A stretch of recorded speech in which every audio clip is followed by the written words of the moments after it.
Setiap pertemuan pasti ada perpisahan. Setiap awal pasti ada akhirnya. Dan setiap permulaan kisah pasti ada penutupnya.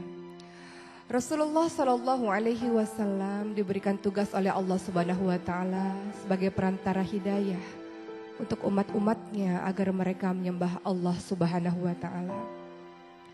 Dan begitu selesai tugas itu, tentu Rasul akan kembali lagi kepada Allah Subhanahu Wa Taala. Dalam sebuah haji wada yang diikuti oleh sekitar 100.000 bahkan lebih dari orang-orang Muslim, Rasulullah Shallallahu Alaihi Wasallam di tahun 10 Hijriah itu menyampaikan khutbah demi khutbahnya. Dan suatu ketika Rasul bertanya kepada sahabat-sahabatnya, kalau kalian kelak ditanya oleh Allah tentang aku, maka apa jawaban kalian? Sahabat Nabi menjawab, wahai Rasul, engkau adalah orang yang telah memberikan risalah, amanah dan senantiasa menasihati kami.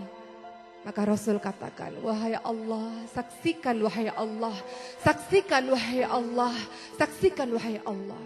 Begitu kata Rasulullah Sallallahu Alaihi Wasallam. Tahun terus berganti, di tanggal atau di tahun 11 Hijriah, Rasulullah Sallallahu Alaihi Wasallam menderita sakit panas. Sakit akibat diracuni oleh orang Yahudi, seorang wanita Yahudi di tahun 7 Hijriah pada saat perang Khaybar. Seorang wanita tersebut menaburkan racun di daging yang dimakan oleh Rasulullah. Dan dampak dari racun tersebut mulai terasa di tahun 11 Hijriah. Rasulullah Shallallahu Alaihi Wasallam dalam keadaan sakit, kemudian pergi ke pemakaman Baqi dan mendoakan seluruh para syuhada yang berada di Baqi. Rasul katakan, sesungguhnya kami, sesungguhnya aku pun akan menyusul kalian. Pada saat itu Rasulullah Shallallahu Alaihi Wasallam meminta izin kepada istri-istrinya untuk beristirahat di rumah Aisyah, istri yang sangat dicintai oleh Rasulullah Shallallahu Alaihi Wasallam. Dalam keadaan sakit, suatu ketika Rasul dipapah oleh Fadl bin Abbas dan Ali bin Abi Thalib untuk datang ke masjid, untuk datang ke mimbar dan berkhutbah di depan seluruh sahabat-sahabatnya. Rasul katakan, tidak ada yang aku khawatirkan dengan kalian kecuali pada saat dunia ini dibentangkan oleh kalian dan kalian berlomba-lomba untuk mengejarnya, dan dunia itulah yang akan membinasakan kalian, kata Rasulullah. Rasul melanjutkan lagi, seorang hamba Allah diberi pilihan oleh Allah untuk berada terus di muka bumi ini atau kembali kepada Allah dan menatap wajah Allah. Dan hamba tersebut memilih untuk kembali kepada Allah Subhanahu wa Ta'ala. Abu Bakar yang mendengar hal tersebut kemudian terseduh-seduh dan menangis, bersimbah air mata, dan ia mengatakan, wahai Rasulullah, aku, orang tuaku, ayahku, ibuku, jiwaku, hartaku menjadi tebusan untukmu, wahai Rasulullah. Rasul berusaha menenangkan Abu Bakar dan Rasul katakan, tenang Abu Bakar dan tetaplah berada di tempatmu, wahai Abu Bakar. Seluruh sahabat merasa heran dengan kata-kata dari Abu Bakar dan air mata yang turun dari mata Abu Bakar. Mereka kemudian paham bahwa ternyata itulah isyarat bahwa hari terakhir dari Rasulullah Sallallahu Alaihi Wasallam. Rasul lebih memilih Allah, Rasul lebih memilih memandang wajah Allah dibanding dengan terus berada di muka bumi ini. Maka seluruh sahabat pun menangis di masjid tersebut. Rasulullah dalam keadaan semakin lemah, kemudian dipapah kembali oleh Ali bin Abi Thalib dan Fadl bin Abbas kembali ke rumahnya. Pada saat itu Rasulullah berada di pangkuan di dadanya Aisyah, dan di subuh hari Rasulullah Shallallahu Alaihi Wasallam berjalan tak seperti biasanya karena sebenarnya Rasul sudah semakin melemah. Namun pada hari itu Rasul membuka tirai di depan pintu rumah Aisyah yang langsung berhadapan dengan para sahabat yang sedang melaksanakan sholat subuh dipimpin oleh Abu Bakar. Hampir dan nyaris saja seluruh sahabat membatalkan sholat tersebut karena menurut mereka, lihat Rasul sudah sembuh, Rasul sudah segar, Rasul bisa kembali menjadi imam sholat kita, menjadi pemimpin kita. Hampir saja mereka membatalkan sholat tersebut, namun Rasul kembali memberi isyarat untuk tetap melanjutkan sholat itu. Dan mereka mengira senyuman yang dilakukan oleh Rasulullah adalah tanda bahwa Rasul akan kembali kepada mereka. Namun tidak, kenyataannya Rasul kembali ke dada, ke pelukan dari Aisyah, istri yang dicintainya. Dan pada saat itu Fatimah datang ke rumah Aisyah. Dan Fatimah biasanya disambut oleh Rasul. Rasul berdiri biasanya. Rasul mencium Aisyah, Fatimah biasanya. Namun apa yang terjadi pada saat itu? Rasulullah SAW dalam keadaan lemah dan tak sanggup untuk menyambut kedatangan Fatimah. Maka Fatimah pun memandang ayahnya. Wahai ayah, betapa berat penderitaanmu wahai ayah. Betapa luar biasanya kesakitanmu wahai ayah. Apa kata Rasulullah? Inilah hari terakhir di mana aku merasakan penderitaan wahai Fatimah. Setelah hari ini aku tidak akan pernah merasakan penderitaan lagi. Rasulullah SAW membisikkan sesuatu di telinganya Fatimah. Dan Fatimah kemudian berlari dan menangis sejadi-jadinya. Dan kemudian Rasul mengatakan kembali Fatimah. Rasul kembali membisikkan kalimat-kalimat kepada Fatimah. Dan Fatimah pun kembali tertawa. Dan ternyata di kemudian hari orang-orang dan Aisyah bertanya pada Fatimah tentang bisikan Rasul. Fatimah menjawab, di bisikan pertama Rasul katakan bahwa Rasul akan pergi meninggalkan kita semua. Itu yang membuat aku menangis. Dan di bisikan kedua Rasul mengatakan bahwa aku adalah orang yang paling pertama untuk menyusul ayahku Rasulullah. Dan itulah yang membuatku tertawa. Matahari semakin meninggi dan Rasulullah SAW semakin melemah. Pada suatu ketika ada seseorang mengetuk pintu rumah Rasulullah SAW. Dan Fatimah membuka pintu rumah tersebut dan mengatakan, untuk apa engkau datang kemari? Ayahku sedang sakit.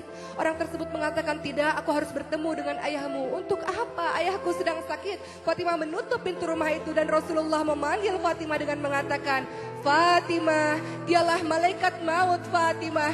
Dialah yang memutuskan kebahagiaan sementara wahai Fatimah. Dia yang akan bertemu denganku wahai Fatimah. Inilah hari terakhirku wahai Fatimah. Dan Fatimah tidak lagi mampu membendung air matanya. Ia paham bahwa ini adalah detik-detik wafatnya Rasulullah SAW.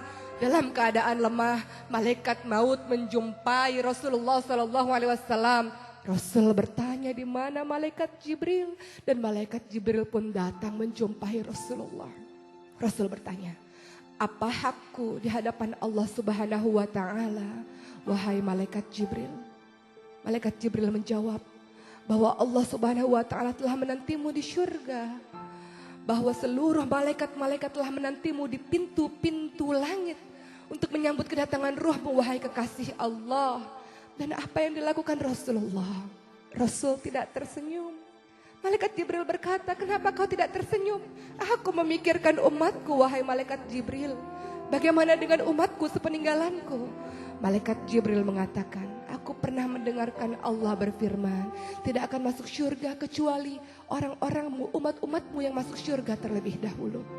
Maka perlahan-lahan ditariklah ruh dari Rasulullah SAW dan Rasul mengatakan, betapa dahsyat rasa sakit ini wahai malaikat, betapa dahsyat rasa sakaratul maut ini. Kalau engkau mau wahai Allah, timpakan rasa sakit seluruh umatku terhadapku wahai Allah.